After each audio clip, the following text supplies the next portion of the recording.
Cuando quieras. Claro, solamente yo para decir que, bueno, yo lo voy a dejar a Guillermo, ya tiene suficiente herramienta como para defenderse solo, pero Bueno, trajimos veremos. este caso sobre todo para discutir un poco conductas, para ponernos de acuerdo y bueno, charlar un rato sobre unas cosas que se pueden hacer bien, mal, etcétera. Bueno, gracias. Gracias, Bueno, buenas Sebastián. tardes a todos. Antes que nada le voy a Sí, decir a Guillermo, mirá que nadie te va a agredir, no te tenés que defender, quédate tranquilo. nada, está bien, está perfecto. Es para poner un punto en común, no hay problema. Bueno, buenas tardes a todos. Mi nombre es Guillermo González, soy médico cirujano. Actualmente me desempeño como jefe residente en el Hospital Municipal de Urgencia, en la especialidad de cirugía de trauma, emergencia y cuidados críticos. Vamos a presentar un caso que lleva al ¿Cómo servicio. puedo grabar? Lo titulamos siempre, nunca, a veces. Ya en el final van a entender por qué el título. Bien.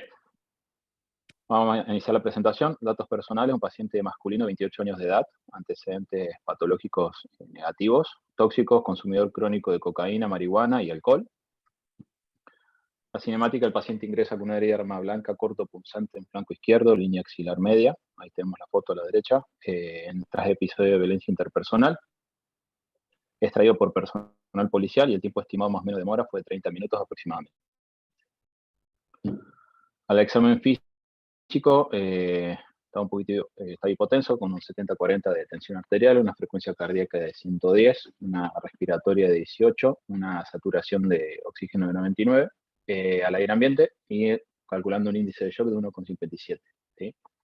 La vía aérea estaba permeable, un ataque centrada, la columna cervical no dolorosa, el tórax estaba simétrico, doloroso en el tórax izquierdo por radiación, buena mecánica ventilatoria, sin ruidos sobreagregados. En la parte circulatoria los ruidos estaban normofonéticos, sin edema, no ingurgitación yugular. Al Glasgow 15 en 15 estaba OTE, movilizada a los 4 miembros, ubicado en tiempo y espacio, perdón, sin signos de foco neurológico ni meningio al ingreso. Y al examen, a la exposición, estaba sudoroso, pálido, con un abdomen plano, con una herida punzo cortante, región del flanco izquierdo, línea axilar media. Abdomen depresible, doloroso, la palpación generalizada, con defecto y reacción peritoneal, no presentaba hematuria al momento del ingreso. Responde a una carga de volumen que le hicimos de más o menos de 500 mililitros de solución fisiológica, aumentando la tensión a 120-80 y una frecuencia cardíaca de 90. Bien. Ahí está. Manejo inicial, colocamos 2 vías periféricas, hicimos la carga de ácido tranexámico, la antitetánica que por regla la colocamos, analgesia, antibiótico profilaxis, solicitamos hemotipificación y bueno, que estén listos los hemoderivados en caso de necesitarlos. No vi la historia. Bien. Conducta. No sé qué opina el auditorio.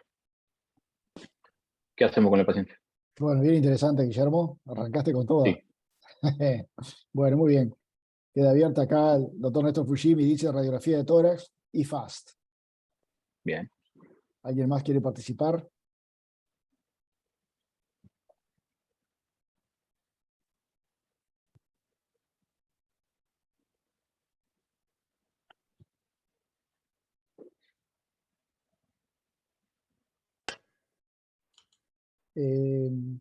Por acá están pidiendo también tomografía computada de tórax y abdomen. Guillermo Barilaro, adelante. Sí, Te silenciaste justo, Guillermo. Te silenciaste y se fue la imagen.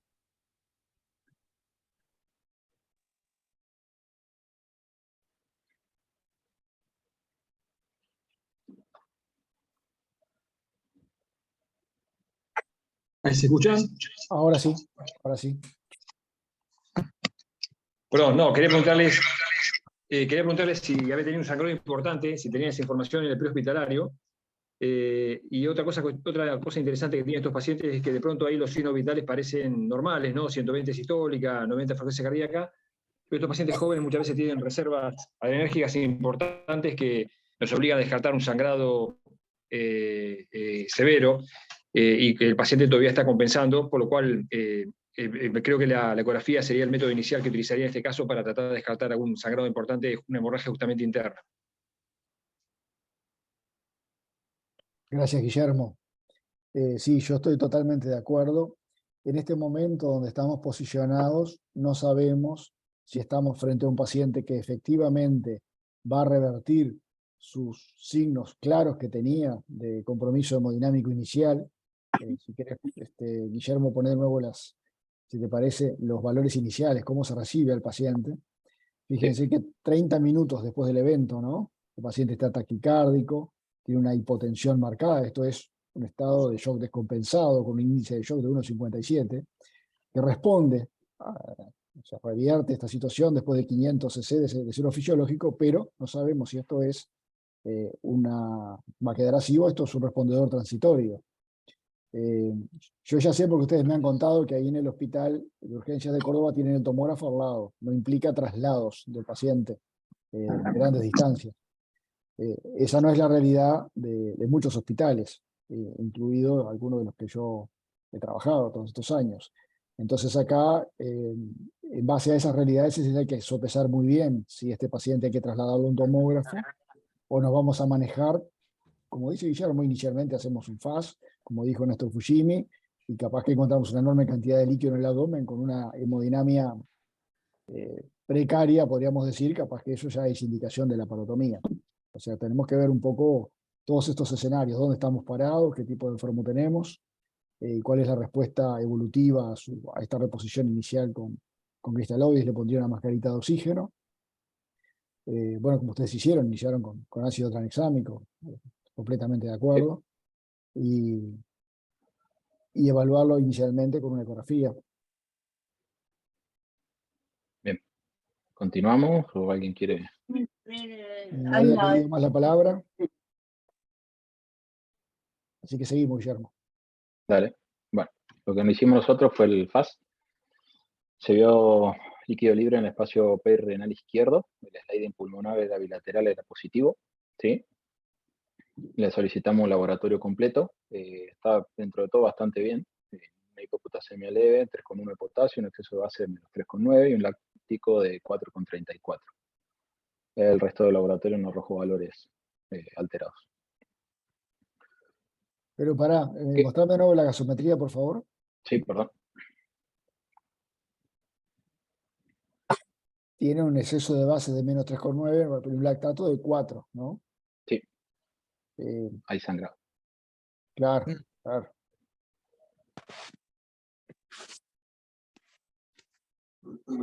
Adelante. Y bueno, esa es la siguiente conducta. Ah, perdón.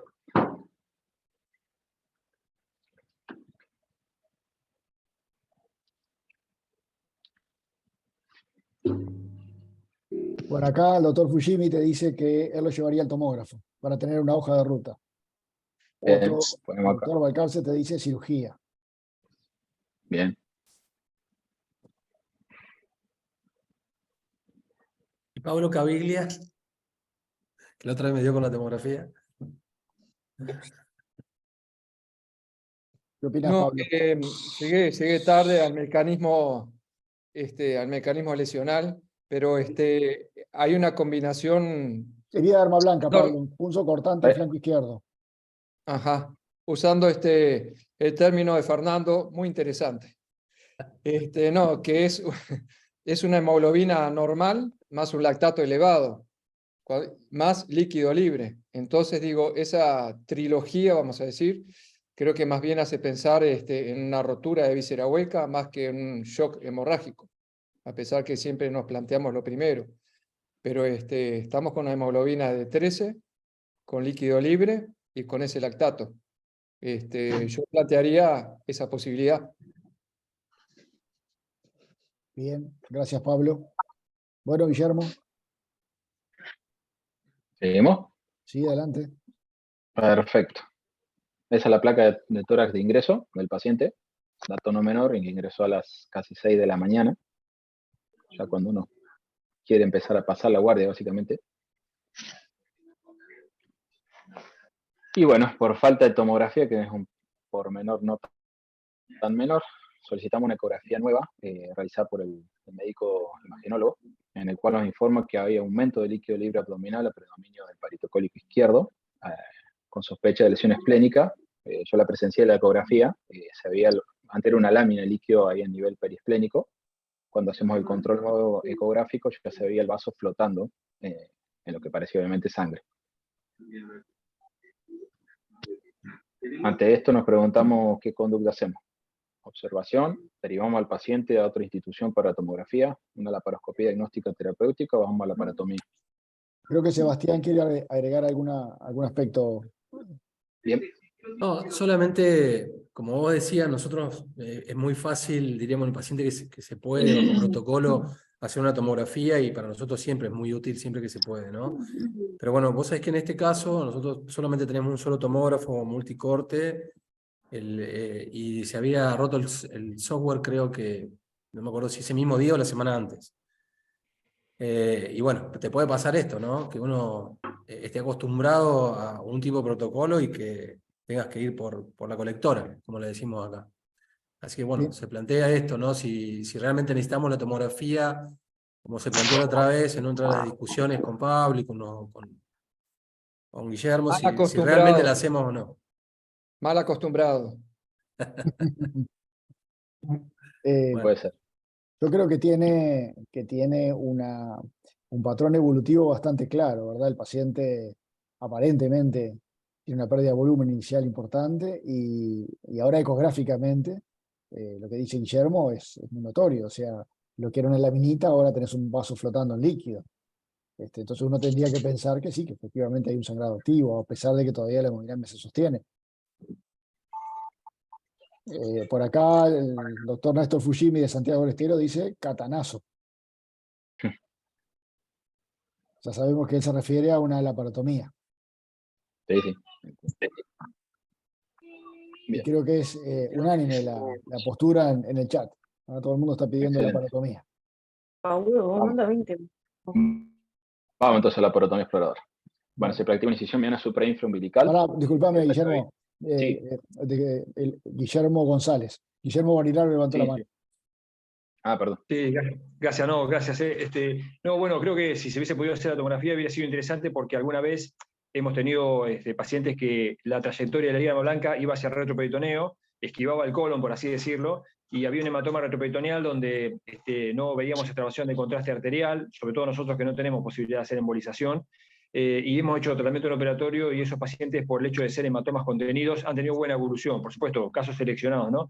Claro. Creo que entraba inicialmente en ese grupo de las heridas del flanco y dorso, que la tomografía a veces te puede permitir hacer un manejo no operatorio. Pero bueno, acá se sumaron otros factores, como fue el hecho de que el paciente en una segunda ecografía acumuló líquido, y yo creo que no va a tardar en descompensarse por cómo venimos.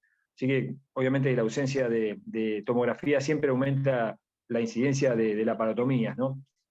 Por otro lado, yo no estaría confiado en hacer una laparoscopía sin tomografía previa, ¿no? Que siempre uno lo pone, por lo menos en nuestro hospital, como requisito de que para hacer una laparoscopía con trauma tenemos que tener tomografía previa, de forma tal de que veamos todo y no tengamos problemas con lesiones desapercibidas. Entonces, en este caso en particular, si bien está compensado, todavía no me animaría a hacer una laparoscopía al no tener una tomografía previa. Iré directamente a la laparotomía.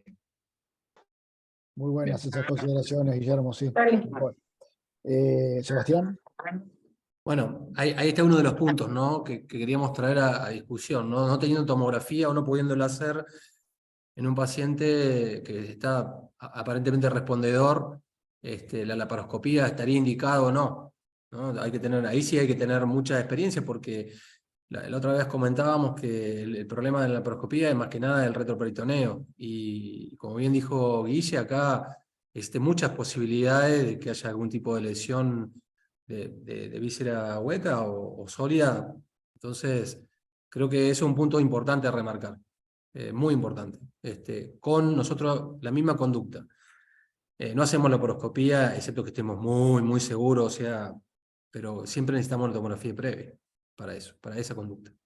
Sí, yo coincido con los dos, coincido plenamente porque creo que el estudio para las heridas dorsales y de flanco es la tomografía computarizada, precisamente por todas las consideraciones que hizo Guillermo recién. Y las dificultades que se van a ver justamente diagnósticas en la laparoscopía están asignadas por esta región, ¿verdad? Entonces sí, yo creo que en ausencia de tomografía computada, este paciente debe ir a bloc, sí, pero para una laparotomía. Creo que estamos todos de acuerdo. Estamos todos de acuerdo. Guillermo. Bien. Como he dicho, se realizó una laparotomía exploradora. Se hizo una incisión mediana suprainfraumbilical. una semiología intraoperatoria, más o menos hemoperitoneo medio litro, ¿sí? Además de eso, asociada tiene una lesión transficcional del colon transverso, una lesión grado 2 y una contaminación grado 1, era bien localizado. Y además de eso había un hematoma en zona 2 izquierda en dirección al riñón y cola de páncreas, no pulsátil, no expansivo y sin cambios durante toda la cirugía. Hay una foto de la que mejor salió a esa hora, donde se ve todo el hematoma al nivel retroperitoneal del lado izquierdo, ahí en zona 2. Está la zona renal, esa es la renal, y acá aparece ya la parte de la cola del páncreas y cuerpo. Se ve bien, ¿no? Sí, sí, perfecto. Bien. Pero se ve bien, pero te quiero hacer una pregunta. ¿Ese hematoma Sí. que nos estás mostrando, Sí. está abierto ya el peritoneo parietal posterior o nos estás mostrando el Está hematoma decolado todo el colon descendente y el ángulo esplénico. decolado del descendente y ángulo esplénico? Lo O sea, divertimos, claro, lo divertimos está, para ver la ahí celda está, renal. está abierta la fascia de Toll, digamos. Sí, sí, sí, está abierto. Bien. Bien, ante ese escenario, ¿qué conducta hacemos? Recalcar que no había sangrado activo en el momento que ingresamos, era el hemoperitoneo de ese momento, medio litro, y no sangró más durante la cirugía, ¿no? Sumado a eso la lesión del transverso, en ambas caras, y bueno, y el hematoma en la zona 2 izquierda. Yo coincido con lo que se está diciendo acá en el chat, ¿verdad? En principio, este hematoma secundario, un trauma penetrante, hay que explorarlo totalmente, aunque no crezca. Hay que descartar lesiones asociadas, tal vez no tenga grandes lesiones vasculares, pero puede tener una lesión de uréter, una lesión del propio riñón. Creo que sí, que hay que explorarlo, hay que ver bien esa cola del páncreas, ¿verdad? A ver, Pablo, Caviglia. Yo creo que en este momento me da la impresión que estamos operando un paciente que está estable, o estabilizado, mejor dicho. Porque hemodinámicamente creo que está estable, no sé. Creo que es el primer tema a hablar y a discutir en conjunto con los anestesistas a la hora de definir si vamos a tomar conductas de tratamientos definitivos en algunos aspectos o vamos a hacer un control del daño. Me parece que no es para esa situación. Creo que podemos hacer un tratamiento definitivo de una herida transficiante desde el colon una vez explorado, se puede llegar a suturar. Creo que sí, que hay que explorar ese hematoma retroperitoneal y que a pesar de explorado y todo, nunca vamos a poder descartar la posibilidad en la evolución de un desarrollo de una fístula pancreática, por ejemplo, porque está transficiado, me dio la impresión, la cola del páncreas, ¿no? O de un urinoma. Por lo tanto, una vez hecho el abordaje y creo que hecha la reparación definitiva primaria de ese colon y descartado otras lesiones asociadas, hay algo que he hecho que quería conversarlo con ustedes en forma media atípica, es dejar drenado el retroperitoneo como una laparostomía, pero en el flanco, con la finalidad justamente de drenar eventuales fístulas pancreáticas o urinomas, a través de un mechado de retroperitoneo. Bueno, quería escuchar esa opinión de ustedes. Bueno, acá Pablo tira una pregunta al grupo. Yo personalmente lo que haría, dejaría drenajes, tubos de drenaje, pero me gustaría conocer la opinión del grupo, la sala, a ver, Claro. ¿Sacado por dónde, Fernando? por flanco izquierdo, bien posterior. Es lo mismo, digo, es una variante, nomás un tubo enfrentado al páncreas, sobre todo lo que más me preocuparía sería la herida esa de la cola del páncreas, ¿no? Sebastián. Sí, a ver, en realidad todavía no se ha hecho la exploración, no sabemos si hay o no lesión, pero en el caso que lo hubiese y tengamos que hacer alguna reparación, nosotros dejaríamos drenaje, pero no laparostomía.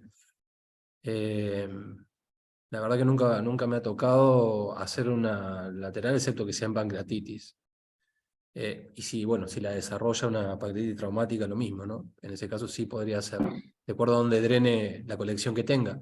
Pero si tengo que ingresar a hacer a una rafia o una pancreatectomía distal, drenaje. Y generalmente dejamos drenajes doble en caño y copeta de látex. Yo por lo menos hago eso. Porque sé que, como dice Pablo, hay que drenarlo bien. Y me parece que, o por lo menos eso me da un poquito más resultado, dejar un solo drenaje aislado. Bárbaro. Sí, capaz que nos estamos adelantando un poco a los eventos. En parte ya te respondimos, Guillermo. Sí. Todos exploraríamos ese hematoma retroperitoneal. Y bueno, y acá queda por discutir la conducta con el colon. Era una herida de arma blanca, ¿verdad? Arma blanca, sí. Y bueno, Cuchillo no sé, tramontina. transficiante de colon. Pero me imagino que no tenés una destrucción de un 75% del colon. Lo que tenés es un orificio No, no, no, posterior no, no. y un orificio anterior. O sea que sería plausible de colorrafia. A ver, acá en el chat también, sí, sutura colónica está diciendo Néstor Fujimi, y exploración del retroperitoneo. Creo que más o menos estamos todos de acuerdo. No sé si alguien quiere aportar algo más o tiene una visión un poco distinta. Pablo. No, no, les quería decir que conducir, claro, nos estamos adelantando, ¿no? A una complicación que es la fístula pancreática o el urinoma. Conducir ese líquido a través del retroperitoneo no es lo mismo que colocar un drenaje anterior y que corramos el riesgo que ocurra un derrame a nivel de toda la cavidad abdominal. Por eso es que yo he vivido esas situaciones en las cuales el retroperitoneo genera como una barrera a ese tipo de fístulas. Y bueno, obviamente estamos hablando acá, yo estoy hablando de experiencias personales, eso no sé qué valor tiene, pero he tenido buena evolución en ese tipo de pacientes que venía a hacer una retrolaparostomía. ¿Lo le dejarías de forma primaria como opción en este momento en agudo, no frente a la aparición de una complicación, una fístula? Claro, o drenajes o un mechado, y no cerraría a nivel de la fosa lumbar, justamente a nivel del orificio de entrada donde estuvo la herida de arma blanca, bueno, ahí ampliaría eso. Bien. Más, obviamente, la mediana que le hemos hecho, ¿no? Para hacer la exploración Sí, y sí, sí, sí. preparación colónica. Pero como que ampliaría la incisión de la lesión de arma blanca que tiene el paciente. Y la Entiendo. mechadilla. Bien, bien. Bueno, Guillermo, contanos. Bien, vamos a la parte del verdadero caso. Bien, en el procedimiento decolamos el colon descendente y descenso del ángulo esplénico, exponiendo la zona 2 izquierda, como la foto había mostrado. Realizamos rafia primaria en monoplano con Bickel de ambas heridas colónicas. Dejamos drenajes por contraabertura en su frénico izquierdo, al acecho de la rafia del colon, en fondo de saco, y otra a la parte del pancreática, y la síntesis de la laparotomía. Explico el tema de la lesión renal. Nosotros en algunas guardias tenemos presente un urólogo, ¿sí? En este caso se le presentó el caso al urólogo, que nos indicó que mientras no estuviera con sangrado activo, no es cirujano de trauma, ¿no? Es urólogo. Hace la parte de trauma reconstructiva después de que se desarrolle un trauma. Que si no había fuga de orina ni sangrado activo, que no hiciéramos nada con el riñón en ese momento, ¿sí? El hematoma invadía lo que era la región de la cola del páncreas, pero no estaba certera la lesión, era más una sospecha, por eso dejamos los drenajes ofrecidos, ¿sí? Así que bueno, hicimos lo mínimo y nos fuimos dejando drenaje y hicimos síntesis de la laparotomía. ¿Continúo o quieren Sí, decir algo? por ahora no, Bien. te preguntan si el diafragma estaba sano. Sí, diafragma todo bien, era todo abdominal.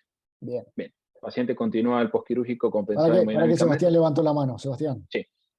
Bueno, esto es una de las cosas, ¿no? Por eso el título que pusimos, de si realmente lo hacíamos a la exploración esta siempre, a veces, nunca en condiciones. Y esto, recuerden que Guillermo había comentado que ha sido a las 6 de la mañana, nosotros tenemos el urólogo, y a veces uno confía demasiado en el especialista, ¿no? Y después, como que viene el urólogo y dice, no, es mi campo, hagan esto o lo otro. Y realmente yo creo que hay que confiar un poquito más en la experiencia nuestra, de nuestra cirugía de trauma, y bueno, ir a resolver, como todos dijeron, esto, la exploración, porque realmente con un hematoma, si bien no expande, no es pulsátil, no se modificó durante toda la cirugía, es una herida penetrante, no sabemos bien cuál es el problema. Y eso es lo que queríamos dejar, no discutirlo, porque obviamente todos los han puesto medio claro, pero digamos, la opinión era que lo explorásemos, pero dejarlo en claro, ¿no? Dejarlo en claro que la necesidad de esa conducta en este tipo de lesiones. No sé si Sí, Pablo o Sebastián, vos operan lo mismo, ¿no?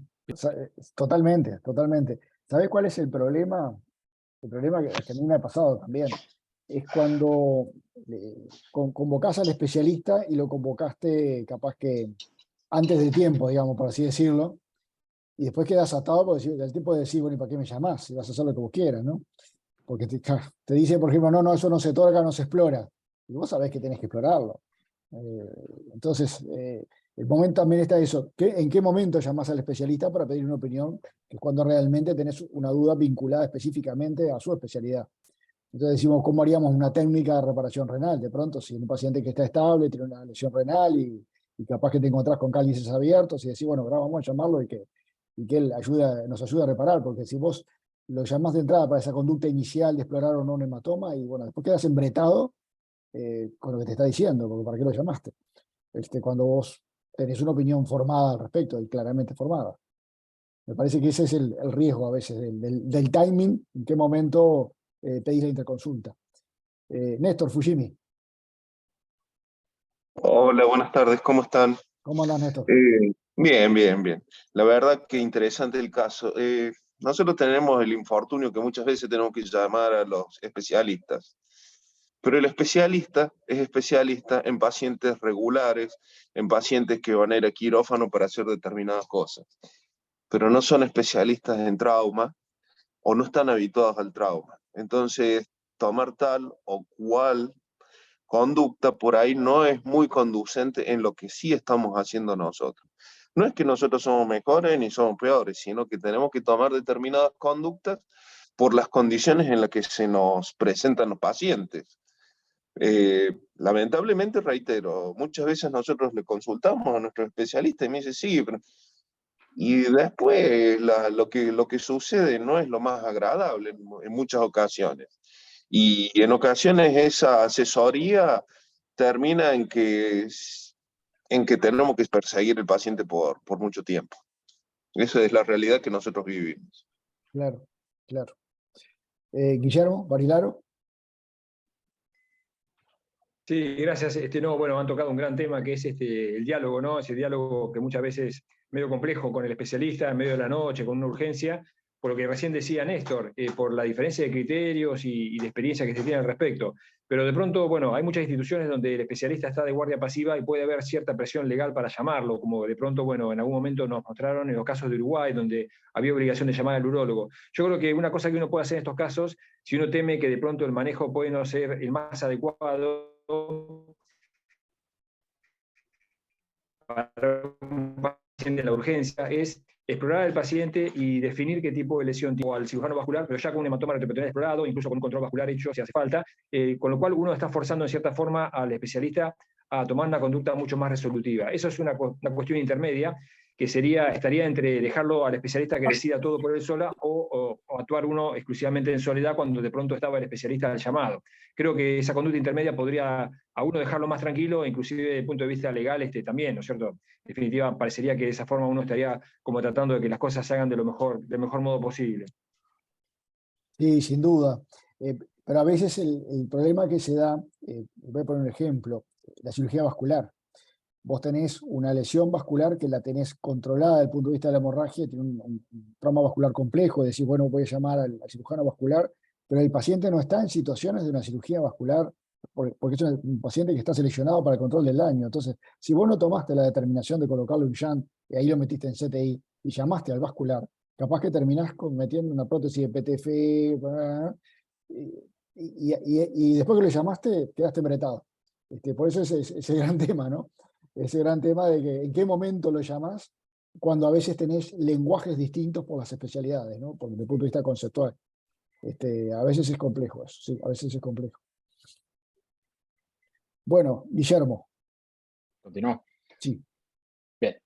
Paciente cursando postquirúrgico en el shock room, compensado hemodinámicamente, requerimientos de inotrópico dosis baja, ¿Cuánto me queda? respirando de forma espontánea, con oxígeno suplementario, y en total se le transfundieron 2 unidades de glóbulos rojos, un plasma y uno de plaquetas. Vamos a ver. 72 horas postquirúrgica, comienza con febrícula. Se hace un dosaje de amilasa en el drenaje abdominal subfrénico que arroja 1.676 unidades internacionales para un normal que tiene que ser negativo, por lo que se decide realizar una tomografía de control en otra institución y el pase del paciente a la UTI.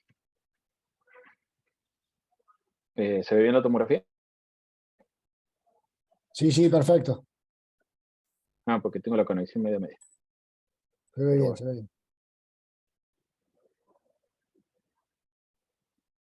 El drenaje, ahí se ve la pequeña lesión que hablábamos, el hematoma que envuelve el riñón.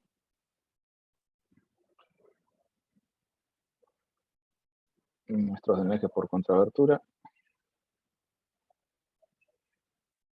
Y Ahí tiene un va. derrame pleural izquierdo.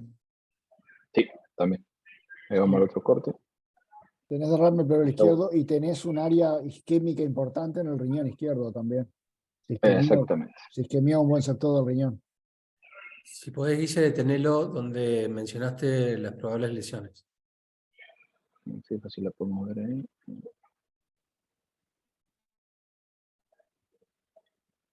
Un segundo. ¿Se ve mi cursor? Sí, perfecto. Bien. Ahí va el nivel riñón todo.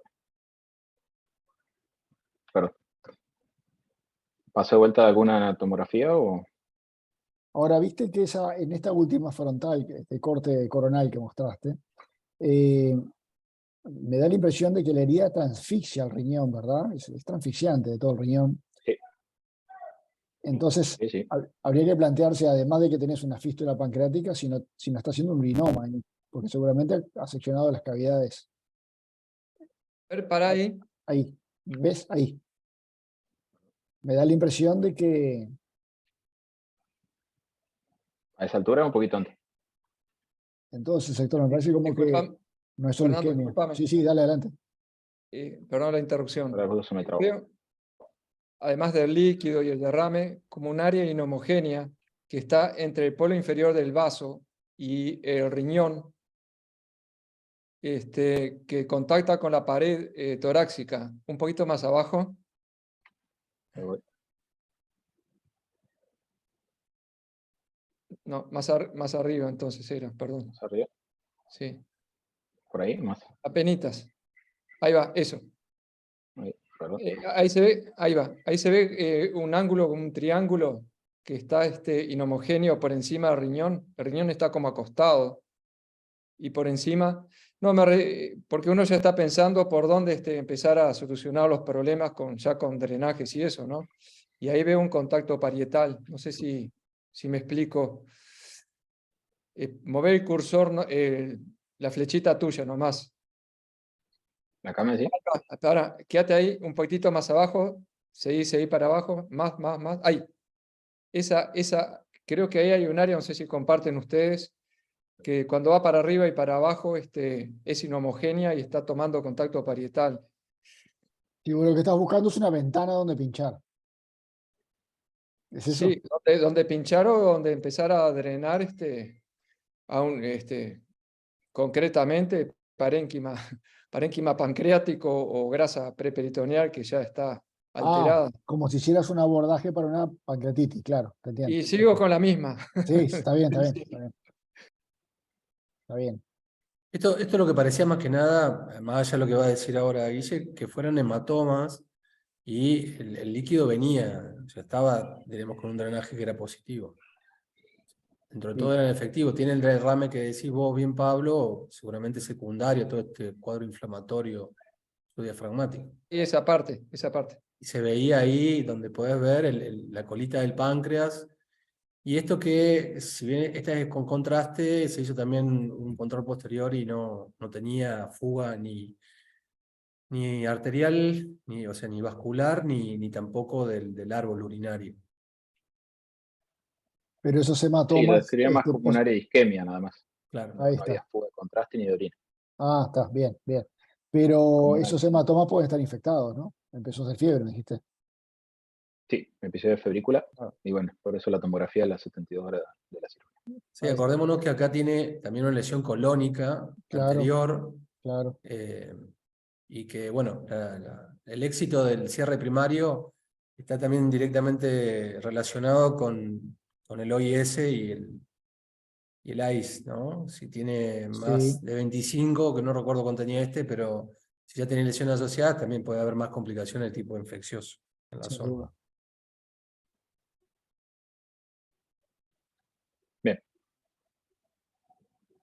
Bien. Séptimo día postoperatorio. Continúa internación en la UTI sin requerimiento de inotrópicos. Comienza con insuficiencia respiratoria que requiere una intubación del paciente. Comienza con alimentación parenteral. Se hace un control ecográfico de la acción antegástrica, de una colección antegástrica que presentaba, más o menos 300 mililitros, y un derrame pleural izquierdo con hematoma perirenal. Por el cuadro clínico asociado al síndrome febril se decide punción ecoguiada por el de la colección, ya que no presentamos tomografía. Así que bueno, hasta el procedimiento. Tenemos un cirujano que hace mínimamente invasiva, el doctor Sena, así que por suerte nos dio una gran mano. Y se jugó a hacerla guiado por ecografía, cuando él prefiere siempre hacerlo por tomografía, pero bueno, por las condiciones del paciente se realizó en la cama, en la unidad crítica.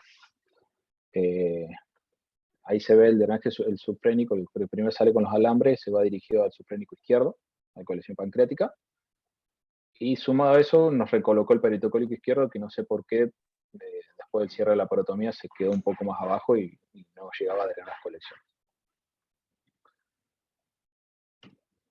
Esa es una placa de control pre y post colocación del drenaje. Y asociado a eso también el cirujano de tórax drenó el derrame pleural izquierdo que presentaba el paciente. Bien. Sebastián, Sí, volví un poquito la imagen, Guille. ¿Esa? Sí. Santiago Sena, no, lo habíamos invitado también, es uno de los cirujanos que hace cirugía percutánea en el hospital. Y en este caso le insistimos mucho porque seguíamos sin tomógrafo, tuvimos un mes sin el tomógrafo. Y le insistimos mucho en ver qué podíamos hacer, y decía que bajo tomografía se animaba, pero bueno, finalmente, gracias a su pericia, pudo drenar toda esta colección, ¿no? Sin tener que trasladarlo al enfermo. Y eso también es una ventaja, ¿no? Tener una persona que pueda hacerte este procedimiento, aunque no tenga el tomógrafo y que bajo eco lo haga, es muy importante. Y bueno, él pudo drenar esto y dentro de todo reacomodar unos drenajes que también, como dijo Pablo, a veces uno pone un drenaje y no sabe en qué termina ese drenaje, si se tapa, si no se tapa, qué es lo que pasa. y eso, ¿qué cultivó esto? Ahí más adelante lo decimos. Perdón, No, perdón. ya. Perdón por mi ansiedad. Ahí estamos. No hay problema. Bueno, se obtiene líquido seromático, como se mostraba en la imagen, se envía para cultivo, desarrolla un enterococcus fecale y una Candida albicans, que se indica tratamiento dirigido para ambas. Comienza con octreotides, ya diagnosticada desde adelante la fístula pancreática y nutrición parenteral total. La herida abdominal realiza un seroma, una complicación menor, pero bueno, se drena, y el percutáneo comenzó a dar 200 mililitros de día de secreción pancreática, el que colocó el doctor Sena. Continúa febril, por lo que se realiza una nueva tomografía a las 48 horas del drenaje percutáneo. Se ve nuevamente un derrame pleural. Está medio rápido, pero bueno, cualquier cosa me dicen y la vuelvo un poquito. Está colocado el drenaje subfrénico. Medio rápida. La volvemos y no cambio la secuencia.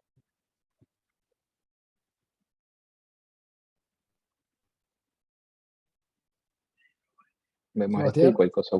Sebastián, Sí, era para preguntar a los que están participando si hasta acá están de acuerdo con esto, con lo que hicimos, o esa fracción del páncreas que queda ahí como aislada, ¿no es cierto?, del páncreas, que seguramente se va a necrosar, si hubieran recurrido a una laparotomía, o les pareció bien esto.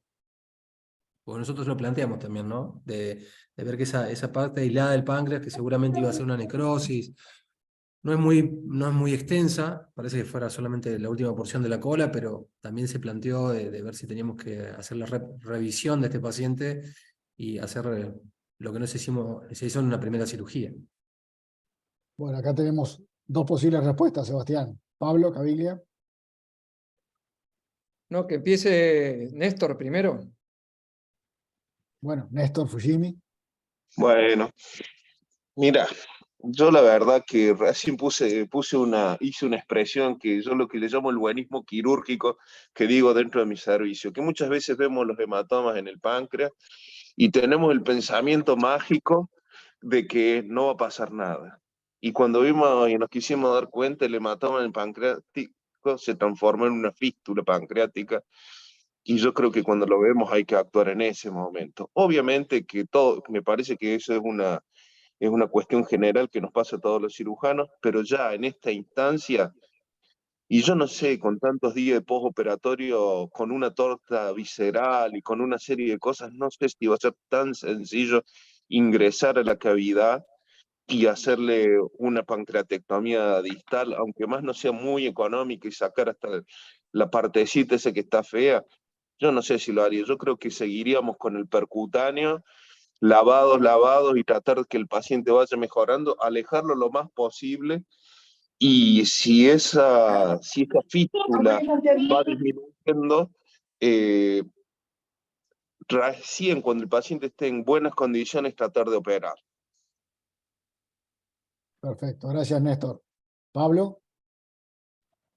Bueno, primera cosa que es lo que nos pasa siempre, cuando se vuelve a reproducir el derrame pleural, es porque el problema no se solucionó y la pleura siempre nos está avisando de que hay algo que no está resuelto. Primera cosa, es decir, ese derrame se reprodujo. Y no es el problema, pero justamente es un aviso. Y bueno, el tema de todo ese tejido retroperitoneal, incluso el páncreas, creo que pasa por diferentes etapas.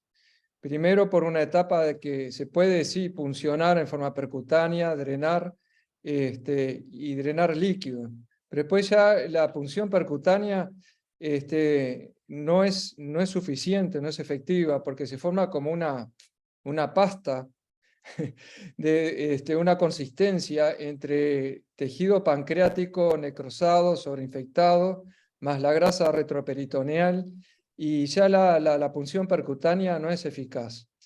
Y yo no sé si recordás, Fernando, en alguna oportunidad ya en el Maciel, hemos hecho una especie de, insisto, en drenajes, se llama drenaje Mikulix, que era, que era una gasa, una compresa muy desplegada, con otras que funcionaba como una bolsa, con unas mechas dentro de la misma, y bueno, se iban sustituyendo y haciendo necrosectomías en forma programada.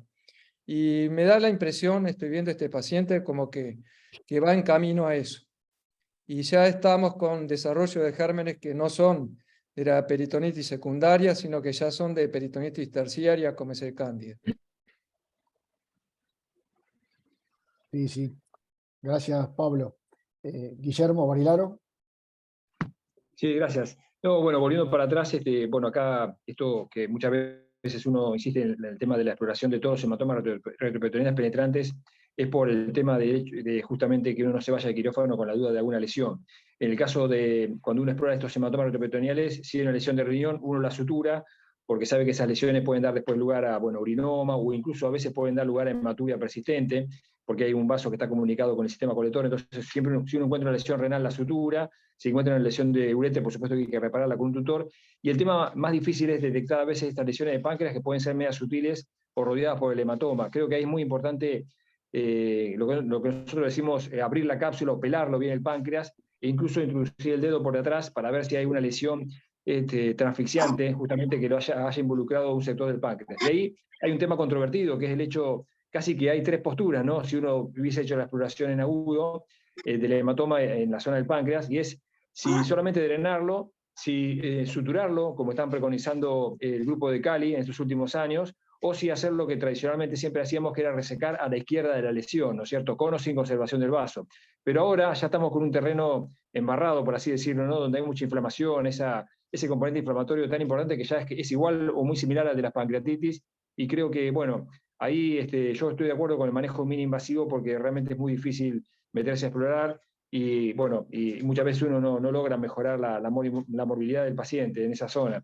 Creo que uno está sorprendido de estos últimos años cómo avanzó para el manejo de otra entidad que es la pancreatitis, complicada, el manejo mini-invasivo, ya sea con drenajes percutáneos o inclusive a veces con la laparoscopía por vía retroperitoneal, cómo esos pacientes realmente mejoraron en líneas generales el manejo de una patología. Antes éramos más agresivos, operamos a los pacientes, a esos secuestros, como decía recién Pablo muy bien, los dejamos abiertos, varias reexploraciones, y la verdad que hoy en día, por supuesto que esto es un enfoque muy global, ¿no?, pero creo que hoy en día los pacientes andan mejor y se mueren menos con el manejo mini-invasivo. Entonces quizá uno podría extrapolar eso, el éxito del manejo mini-invasivo que actualmente se está teniendo con la pancreatitis y los mejores resultados al trauma, ¿no? Uno trataría de que no hubiese lesiones desapercibidas, pero a veces pueden pasar casos como este, ¿sí? Gracias, Guillermo. Justamente yo les quería preguntar a la sala qué experiencia tienen. Yo no la tengo en trauma, pero sí habíamos empezado una experiencia inicial en el Hospital de Clínicas en pancreatitis aguda con un abordaje video asistido por vía retroperitoneal, ¿no? Quería saber qué experiencia tienen ustedes en trauma, si tienen experiencia y qué resultados han tenido. Sebastián. Vos sabés que en realidad nos ha tocado hacer dos casos, uno que fue una pancreatitis de una chica joven y después un muchacho con una traumática que en realidad había ido hacia adelante, ¿viste? Cuando a veces es el absceso hacia el redondo, y bueno, no fue muy difícil abordarlo por vía laparoscópica, pero a la chica le tuvimos que hacer, hicimos video asistida, pero como bien dijo Pablo, por el costado, ¿no?, por el flanco, porque el absceso había tomado esa dirección, ¿no? Que bueno, eso es lo que hay que ir viendo. Pero más allá de la pregunta que vos hiciste, quería recalcar lo que dijo Guillermo, que bueno, que por ahí uno cuando entra a este tipo de cirugía y tiene este tipo de lesiones, tiene que tener bien claro la conducta, porque la idea es tratar de hacer una cirugía para que no tenga problemas el paciente, no para generarle más. Y bueno, también ahí creo que Maxi Titarelli lo había colocado en el chat.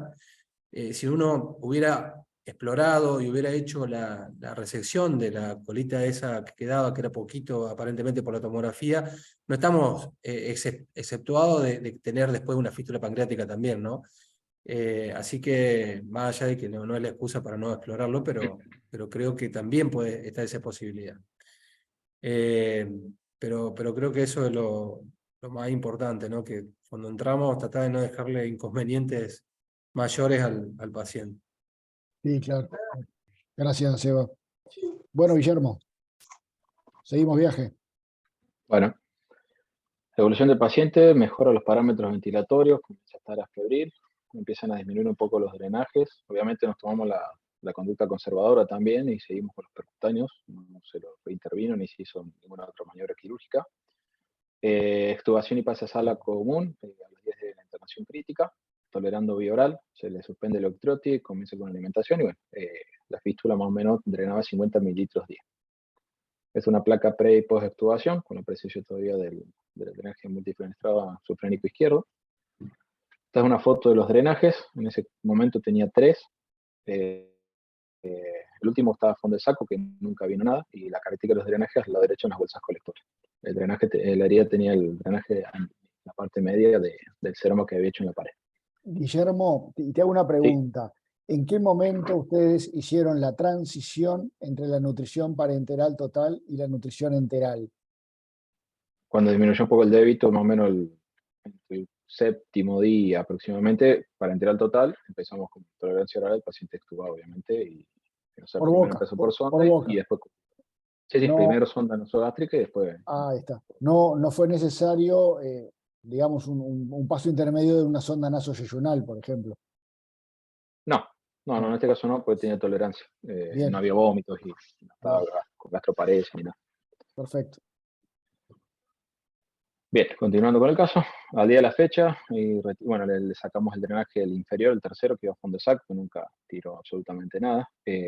Después hicimos un retiro parcial de los drenajes, continuó con percutáneo, con débito bajo, menos de 100 mililitros día.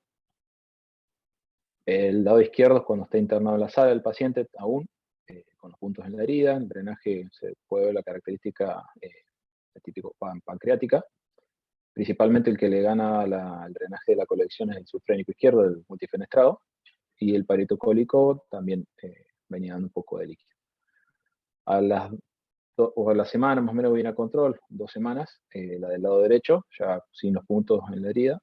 El paritocólico ya no tira casi nada, así que le soltamos el punto y esperamos que solo el cuerpo lo termine de retirar, y siempre lo que drenaba era el multipropósito. Y esta es la última foto del día de hoy, que concurrió a la guardia el paciente a control, ya casi la herida completamente cicatrizada, con el drenaje, un solo drenaje percutáneo, ya la característica es mucho más clarita, como casi transparente. Ya presenta mejor tolerancia a los alimentos. Referían las consultas previas que cuando comía alimentos sólidos le generaba un dolor, como si cuando se estimulaba el páncreas le generaba dolor. Totalmente afebril, transitado, sin ningún tipo de episodio. Ahí sí. Así que bueno, no sé si quieren hacer alguna consideración, esta ya es la final de la presentación. Excelente el caso. Esta es la foto del Guillermo. servicio. Sí, Muy me quedo con la bueno, muy última foto. Excelente, excelente el caso. Dio justamente para discutir uno de los temas que nos da dolor de cabeza, que son las heridas de páncreas, ¿no? Realmente muy bueno, muy bueno. Maxi Titarelli. Sí, ¿sí, hola, me escuchan? Sí, ¿cómo andás? Sí, bueno.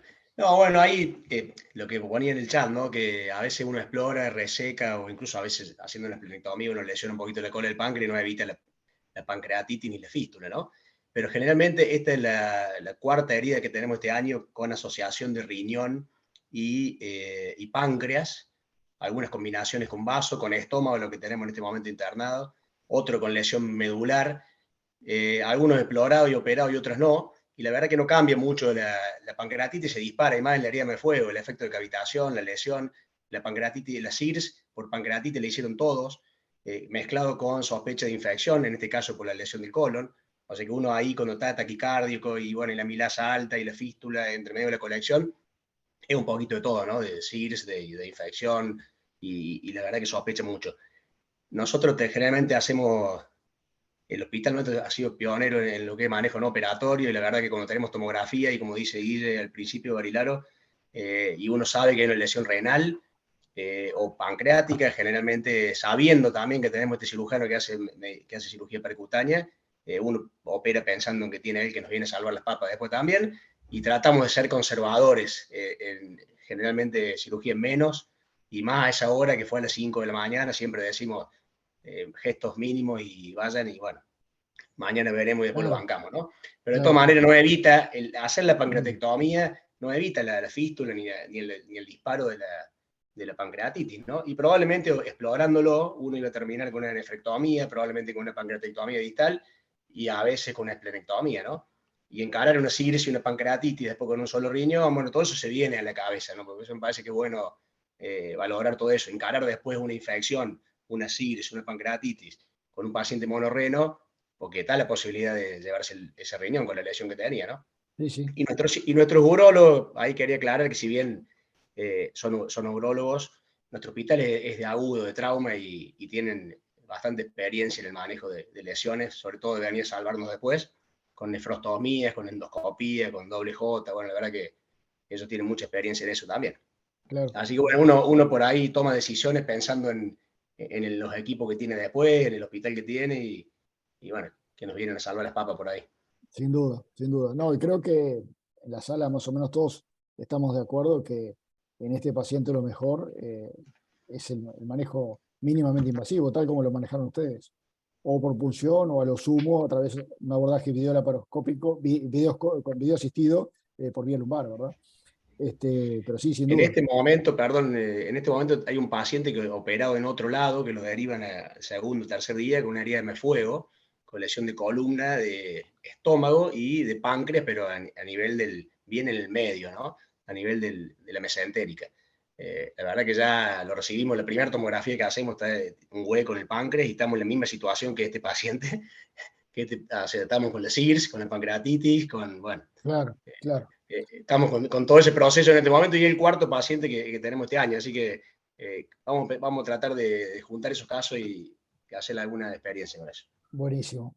Yo quiero, antes de despedirnos, quiero aprovechar la ocasión de que tengo a todos ustedes acá para hacerles una pregunta de un paciente que estoy manejando actualmente yo acá.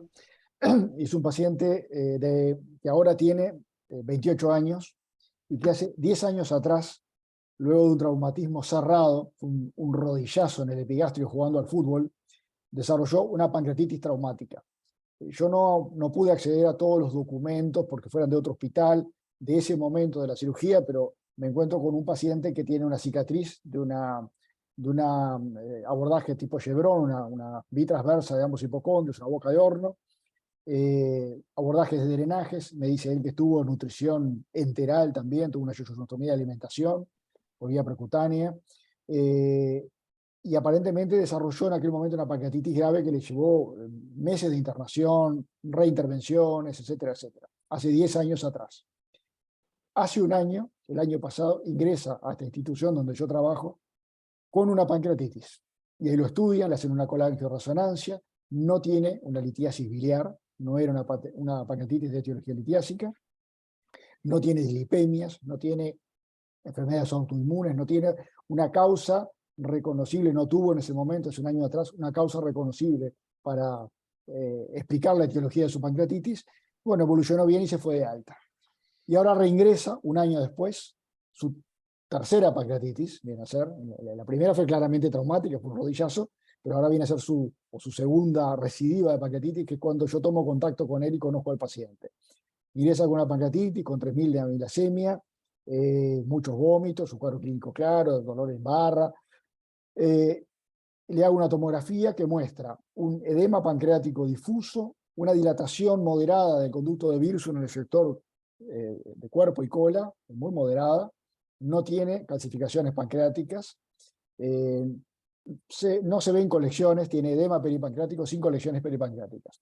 Le hago una colangioresonancia nuevamente que no muestra enfermedad litiásica de la vía biliar, edema cefalopancreático, y ahí sí comienza, porque difirió en algunos días de la tomografía, unas pequeñas colecciones sobre el lado derecho, justacefálicas, y como que empieza a juntar líquido hacia la gotera parietocólica, hacia el retrocólico derecho, no hacia izquierda como es habitualmente, sino hacia derecha. El paciente evoluciona bien, todo el cuadro retrocede, comienza a tolerar la vía oral y se va de alta y egresa. Y ahora le pedí, ya llevamos un mes de este cuadro, una tomografía de control porque quiero ver qué pasó con esas colecciones, si estas se constituyeron como tales o no, quedó como un edema retrocolónico. Pero realmente no tengo una explicación de estas dos pancreatitis que ha hecho este paciente luego de la primera pancreatitis traumática, claramente hace 10 años atrás. Entonces, no sé qué opinan ustedes de esta forma de presentación, si han tenido cuadros similares de gente que tiene pancreatitis a tanto tiempo después de la pancreatitis inicial, sin que tenga una estenosis clara del Wirsung, si bien se habla de una pequeña dilatación sectorial, no hay una estenosis clara del Wirsung, no hay otras alteraciones visibles, no le encuentro una etiología clara. Guillermo Barilaro. Sí, perdón, justo levanté la mano, Fernando, interesantísimo el caso, y muy bueno por traerlo. Levanté la mano justo cuando estabas mencionando que no había estenosis del Wirsung, y el único caso que yo vi fue un paciente que tenía muchas similitudes y tenía una estenosis del Wirsung aparentemente de origen postraumático, y lo derivamos a otra institución y le colocaron un stent en el Wirsung, pero después se perdió en el seguimiento. Eso sería de pronto, bueno, si claramente hubiese una causa como sería la estenosis del Wirsung, ahí sí podría haber un factor para la pancreatitis, pero si realmente el Wirsung está permeable de punta a punta, es llamativo. Uno pensaría en algún tipo de alteración anatómica que esté condicionando estos episodios recurrentes, como por ejemplo ocurre con el páncreas diviso en esos pacientes que no tienen ningún factor y tienen ese factor anatómico para seguir haciendo pancreatitis, pero acá la verdad que llamativo si no hay una estenosis del Wirsung postraumática. Hay una dilatación leve, sectorial, que uno diría, bueno, entonces tiene que haber una estenosis distal, pero en esta última resonancia no me lo informan. Entonces realmente no tengo claro que tenga, no sé si invadirlo y pedirle una IRCP, y bueno, hacerle una endoscópica lateral y ver realmente si puede llegar a tener O sea, ver bien la anatomía del Wirsum. Estaba pensando en eso, Fernando, la CPR como último paso, ¿no? Sí, sí. Maxi, Sí, Ticarelli. yo pensaba lo mismo, me fui como chancho a la batalla de la estenosis del Wilson. Claro. Pero a lo mejor no sé la vía biliar cómo está, pero a lo mejor podría ayudar a una papilotomía descompresiva anterior para bajar un poco la presión, ¿no? Es finita, la vía biliar tiene una vía biliar finita, normal, Pero sin descomprimir necrosis. un poco la salida del Wilson también, a lo mejor. Pero sí, por ahí una CPRE Una y endoscópica terminar con retrógrada de ver, sí. y una papilotomía anterior descompresiva, Gracias, Maxi. Sebastián. como ayuda. Mira, quizás que sí, que estoy de acuerdo en hacer la colangio retrógrada, porque quizás la resonancia, si es muy pequeña, a veces no se alcanza a ver si realmente hay o no una estenosis, ¿no? Entonces quizás tenga que ponerle el stent. Y a veces tenés también que la desembocadura del Wirsum con el colédoco no son, o son conjuntas o individuales. Y también puede pasar por ahí. Creo que con la RCP va a tener alguna respuesta, por lo menos, como para tener, si no, una disfunción del ODI, o sea, no se te dilata la vía biliar, pero sí lo otro. Creo que con eso va a poder dilucidar un poco cuál es el problema. Bueno, muchísimas gracias por los aportes y bueno, creo que voy a seguir ese camino. Sí, sí. Perdón, y agregando un poco lo que decía recién Sebastián y Maxi, cuando revisamos el tema en aquel momento, fue hace varios años, realmente, al menos hasta ese momento, había un poco reporte de casos de seguimiento a largo plazo de pacientes a los cuales se le hubiese colocado un stent de Wilson por una causa traumática, a diferencia de aquellos como hepatitis crónica de otro origen. Claro. Así que bueno, eso todavía hace que uno tenga dudas cuando maneja estos casos, pero yo creo que coincido con la CPR como el siguiente paso. Buenísimo. Bueno, muchas gracias. Muchas gracias por todos los aportes, las enseñanzas. Y bueno, excelente el caso, Sebastián, saliente Guillermo. Les agradezco la presentación, Muchas gracias. el haberlo compartido y les agradezco a todos los aportes y a todos los presentes. Nos vemos el martes que viene. Que pasen muy bien. Hasta la próxima. Chao. Chao, chao. Nos vemos. Bueno. Chao, chao. Chao, chao, hasta luego. Gracias. Muy bueno, muchas gracias.